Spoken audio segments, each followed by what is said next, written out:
인간의 기억은 이렇게 형성돼요. 외부에서 정보가 들어오면 우리 뇌의 편도라는 것을 통해서 들어가거든요. 제일 먼저 외부 자극은 편도를 지나가게 되는데 편도에는 어떤 기능이 있느냐? 인간의 그 6가지 느낌, 공포심, 불안감, 그다음에 두려움, 뭐 기쁨, 슬픔 이런 게 있잖아요. 이런 그 감정이 아주 극한 감정들은 편도에 다 있어요. 기억이.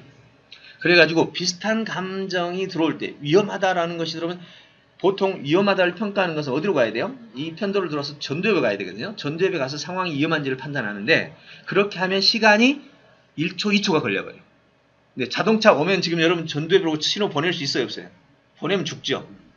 그래서 전두엽은, 편도는 평소 위험한 아주 그 극한의 어떤 상태에 대한 감정들을 다 기억하고 있다가 그런 비슷한 형태가 오면 그때 처음에 반응했던 형태의 몸이 자동으로 일어나요. 자동으로 그 몸으로 바뀌는 거예요.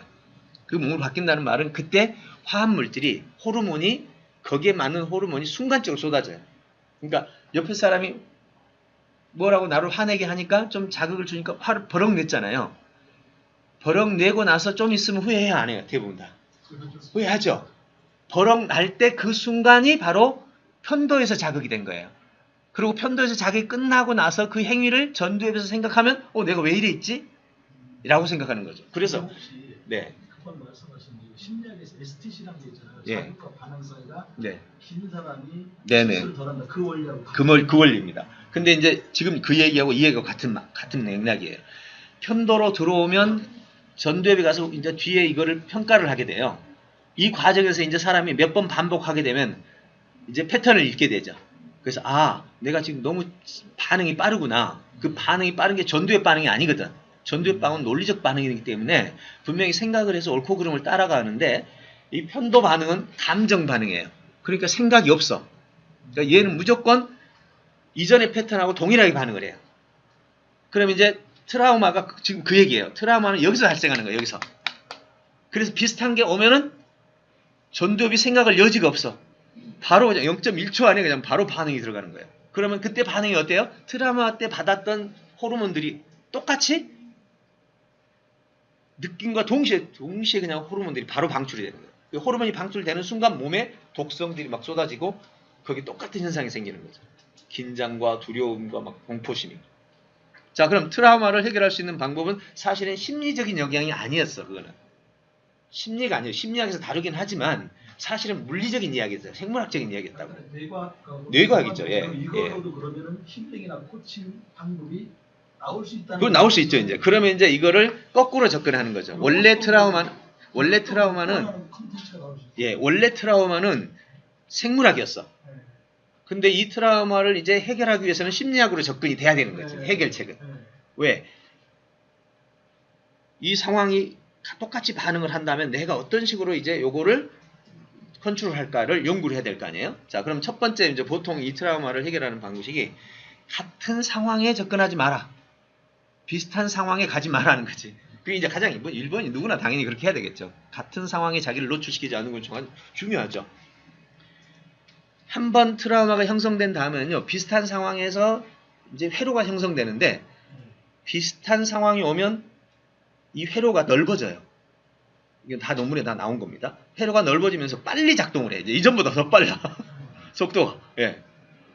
그러니까 그 이후로는 가만히 두게 되면 더 빠르게 더 많이 작동을 해요. 비슷하면 막 이제 회로는 계속 굵어지는 거예요. 그러면 이제 방법은 하나죠. 이 아주 무서운 깡패들은 독방에 두죠. 독방에 오래 두면 그런 일이 벌어질 일이 없으니까 회로가 줄어들어요. 예.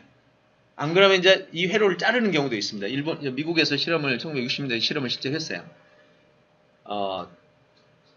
그 작동되는 회로의 어떤 부분을 잘라내니까 감정 자체가 생기지 않는. 예, 그렇게 수술을 했잖아요, 초기에. 그래서 해결을 했어. 그런데 뒤로 이제 이거를 인간성 말살이다 이렇게 해서 이제 그래가지고 이제 막 이제 그 소수 단체에서 막 이렇게 해내니까 결국 이제 그 법이 폐지됐거든요. 지금도 그 방법이 해결됩니다. 그 통로 자체를 없애버리는 거예요. 그런데 문제는 그런 상황이 와도 일체 감정이 안 생기는 거야. 그러니까 이제 너무 이상한 인간이 돼버린 거죠. 그래서 이제 그 해결을 그렇게 처리했는데 지금은 이제 방법이 거예요. 첫 번째는 그렇게 해결한다. 두 번째는 이제 초인지예요. 초인지가 내가 이렇게 한다는 걸 인지하고 있잖아요. 그러니까 초인지는 내가 의식을 하고 있을 때는 분명히 달라요. 지금 내가 이런 상황이 왔네. 나 또 발동되겠네. 이걸 인지한 사람과 그냥 발동되겠네라는 생각도 못하고 발동이 되는 사람은 전혀 달라요. 그래서 초인지를 통해서 자기의 발동 상황을 체크하는 거예요. 이것이 이제 두 번째 방법이죠. 그 다음에 세 번째 쓰는 방법은 앵커링 기법이에요. 비슷한 상황이 왔을 때 앵커링, 즉 비슷한 상황이 오면 그때 뭐 우리 앵커링이라는 게 뭐 딱 소리를 낸다든지 아니면 그때 뭐 손톱을 본다든지 뭐 등등의 어떤 앵커링을 해놓고 그 상황이 되면 그 앵커링에 의해서 생각이 나게 만드는. 그러니까 그건 초인지보다 약한 거예요. 초인지는 아예 인지를 하고 있는 거고 앵커링은 생각이 나야 돼.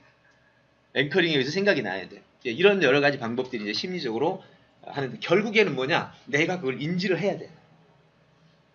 첫 번째는 내가 그런 패턴이 있다는 걸 인지해야 되고 두 번째는 그 패턴을 내가 위에서 인지를 해야 돼. 그래야만 이것이 이제 하나씩 해결이 됩니다.